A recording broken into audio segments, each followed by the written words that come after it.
ನಮಸ್ಕಾರ ರೀ ಅಪ್ಪ ಎಲ್ಲ ನಮ್ಮ ಶಾಣೆ ಮಂದಿಗೆ. ನಾನು ನಿಮ್ಮ ಉತ್ತರ ಕನ್ನಡದ ಹುಡುಗ UK ಸಿಂಗರ್ ಗಂಗು ಮಾತಾಡ್ತಿರೋದು. ಏನಪ್ಪ ವಿಶೇಷ ಅಂದ್ರೆ ಇವತ್ತು ನಿಮ್ಗೆ ಟೊಮೊಟೊ ಬಾತ್ ಮಾಡುವ ವಿಧಾನವನ್ನ ತೋರಿಸ್ತಾ ಇದ್ದೀನಿ.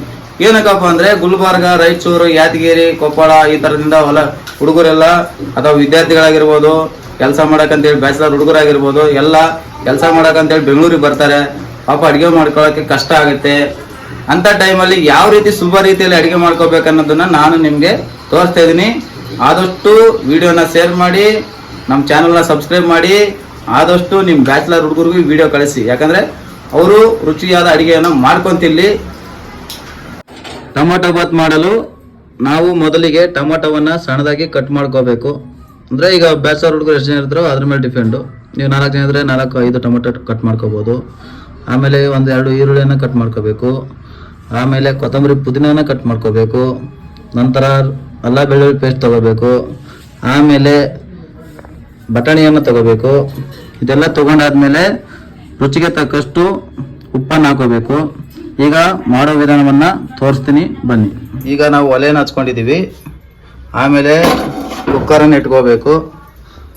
ಆಮೇಲೆ ಅದಕ್ಕೆ ನಾವು ಎಣ್ಣೆ ಎಷ್ಟು ಬೇಕೋ ಅಷ್ಟನ್ನು ಮಾತ್ರ ಹಾಕೋಬೇಕು. ಈಗ ನೋಡಿ ಎಣ್ಣೆನ ನಾವು ಎಷ್ಟು ಹಾಕ್ತಿದ್ವಿ. ಅಷ್ಟು ಸಾಕು. ನಮಗೆ ಎಷ್ಟು ಬೇಕಾಗುತ್ತೋ ಅಷ್ಟು ಮಾತ್ರ ಎಣ್ಣೆನ ಹಾಕೋಬೇಕು. ಈಗ ಇದಕ್ಕೆ ನಾವು ಚಕ್ಕೆ ಲವಂಗವನ್ನು ಹಾಕೋಬೇಕು. ಅಂದರೆ ಎಷ್ಟು ನಮ್ಗೆ ಇಷ್ಟ ಆಗುತ್ತೋ ಅಷ್ಟು, ಇಷ್ಟ ಆದಷ್ಟು ಎಲೆಗಳನ್ನ ಹಾಕೋಬೇಕು. ಸೊಪ್ಪು ಅದೆಲ್ಲ ಇರುತ್ತಲ್ಲ ಅದನ್ನೆಲ್ಲ ಹಾಕೋಬೇಕು. ಎಣ್ಣೆ ಕಾಯ್ದ ಮೇಲೆ ನಾವು ಈರುಳ್ಳಿಯನ್ನು ಹಾಕೋಬೇಕು. ಅದನ್ನು ಸ್ವಲ್ಪ ನಿಧಾನ ಉರಿಯಲ್ಲಿ ಇಟ್ಕೊಂಡು ಫ್ರೈ ಮಾಡಬೇಕು. ಸ್ವಲ್ಪ ಒಂಚೂರು ಬೇಯೋವರೆಗೂ ಫ್ರೈ ಮಾಡ್ಕೋಬೇಕು. ಅದೆಲ್ಲ ಕರೆಕ್ಟಾಗಿ ಸುಟ್ಟಿದೆ. ಈಗ ನಂತರ ನಾವು ಅದಕ್ಕೆ ಟೊಮೊಟೊವನ್ನು ಹಾಕಬೇಕು. ಟೊಮೊಟೊವನ್ನು ಹಾಕಿ ಸ್ವಲ್ಪ ಹೊತ್ತು ತಿರ್ಸ್ತಾ ಇರಬೇಕು.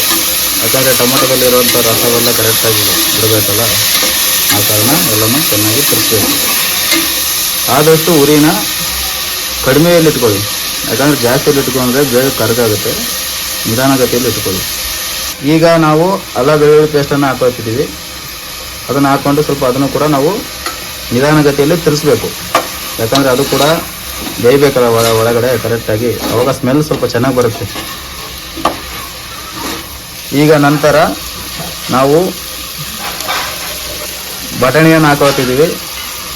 ಅದು ಹಾಕೊಂಡು ಕೂಡ ಸ್ವಲ್ಪ ತಿರ್ಸ್ಬೇಕು.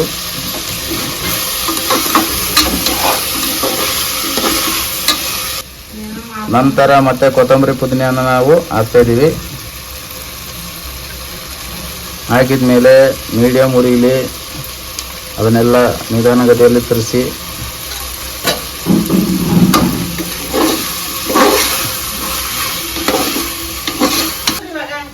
ಸ್ವಲ್ಪ ಅರಿಶಿಣವನ್ನು ಹಾಕ್ತಾಯಿದ್ದೀವಿ.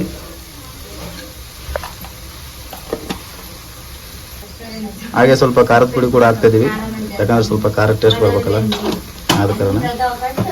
ಹಾಗೆ ಮತ್ತು ಟೊಮೊಟೊ ಬಾತ್ ಪೌಡ್ರನ್ನ ಕೂಡ ಹಾಕ್ತಾಯಿದ್ದೀವಿ. ಈಗ ರುಚಿಗೆ ತಕ್ಕಷ್ಟು ಉಪ್ಪನ್ನು ಹಾಕ್ತಾಯಿದ್ದೀವಿ. ಹಾಕಿದ ಮೇಲೆ ಎಲ್ಲನೂ ನಾವು ತಿರ್ಸ್ತಾ ಇರಬೇಕು. ಯಾಕಂದರೆ ತಿರ್ಸ್ತಾ ಇದ್ರೆ ಸ್ವಲ್ಪ ಟೇಸ್ಟ್ ಚೆನ್ನಾಗಿರುತ್ತೆ.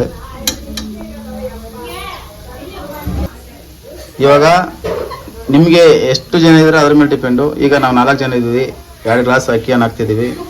ಹಾಗಾಗಿ ನಾವು ಈಗ ನಾವು 4 ಗ್ಲಾಸ್ ನೀರನ್ನು ಹಾಕ್ತಾಯಿದ್ದೀವಿ. ನೀವು ಎಷ್ಟು ಜನ ಇದ್ದೀರಾ ಅದ್ರ ಮೇಲೆ ಡಿಪೆಂಡು. ನಾವು 4 ಜನ ಇದ್ದೀವಿ, ಹಂಗಾಗಿ 4 ಗ್ಲಾಸ್ ನೀರು ಹಾಕ್ತಿದ್ದೀವಿ 2 ಗ್ಲಾಸ್ ಅಕ್ಕಿಗೆ.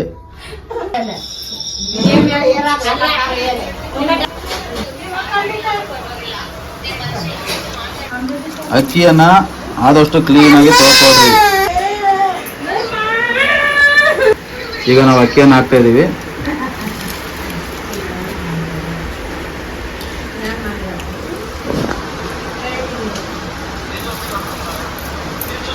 ನಾವು 2 ಗ್ಲಾಸ್ ಅಕ್ಕಿಯನ್ನು ಹಾಕೋತಿದ್ದೀವಿ 4 ಗ್ಲಾಸ್ ನೀರಿಗೆ.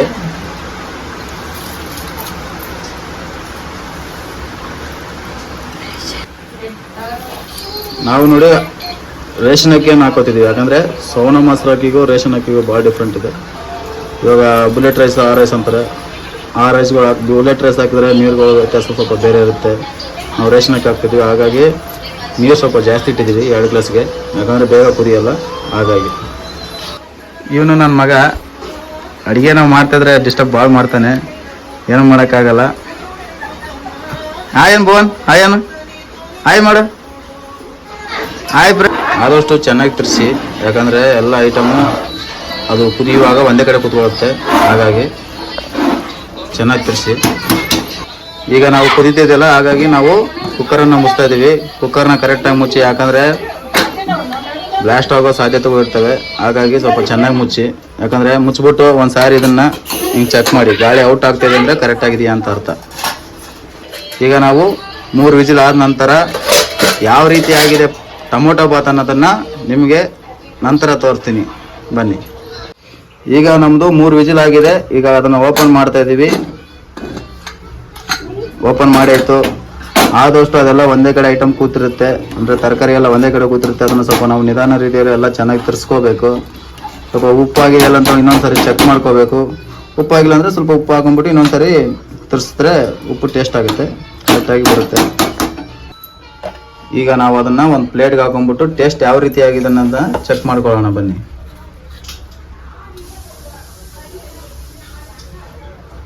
ಎಲ್ಲ ಘಮ ಘಮ ಘಮ ಅಂತ ವಾಸನೆ ಬರ್ತಾ ಇದೆ. ನೋಡೋಣ ಟೇಸ್ಟ್ ಯಾವ ರೀತಿ ಆಗಿದೆ ಅನ್ನೋದನ್ನು. ನೋಡಿ, ಸಖತ್ತಾಗಿ ಟೇಸ್ಟ್ ಆಗಿದೆ. ಯಾವ ರೀತಿ ಟೇಸ್ಟ್ ಆಗಿದೆ ಅನ್ನೋದನ್ನು ಬರೀ ವಾಸನೆ ಮುಖಾಂತರ ಹೇಳಿದ್ರೆ ಆಗಲ್ಲ, ತಿಂದ್ಬಿಟ್ಟು ನೋಡ್ಬೇಕಲ್ಲ. ನಾನು ತಿಂತೀನಿ, ನೀವು ನಿಮ್ಮ ಮನೇಲಿ ಮಾಡ್ಕೊತೀನಿ. ಆದಷ್ಟು ತಪ್ಪದೆ ನಮ್ಮ ಚಾನಲ್ನ ಸಬ್ಸ್ಕ್ರೈಬ್ ಮಾತ್ರ ಮಾಡಿ, ಮರೆಯೋಕ್ಕೆ ಮಾತ್ರ ಹೋಗಬೇಡಿ. ಬನ್ನಿ, ಟೇಸ್ಟ್ ಯಾವ ರೀತಿ ಆಗಿದೆ ಅನ್ನೋದನ್ನು ನೋಡೋಣ.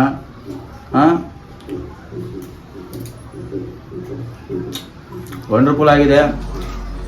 ಆದಷ್ಟು ನೀವು ನಿಮ್ಮ ಮನೇಲಿ ಮಾಡ್ಕೊತೀನಿ. ಎಲ್ಲರಿಗೂ ಟಾಟಾ, ಬಾಯ್ ಬಾಯ್.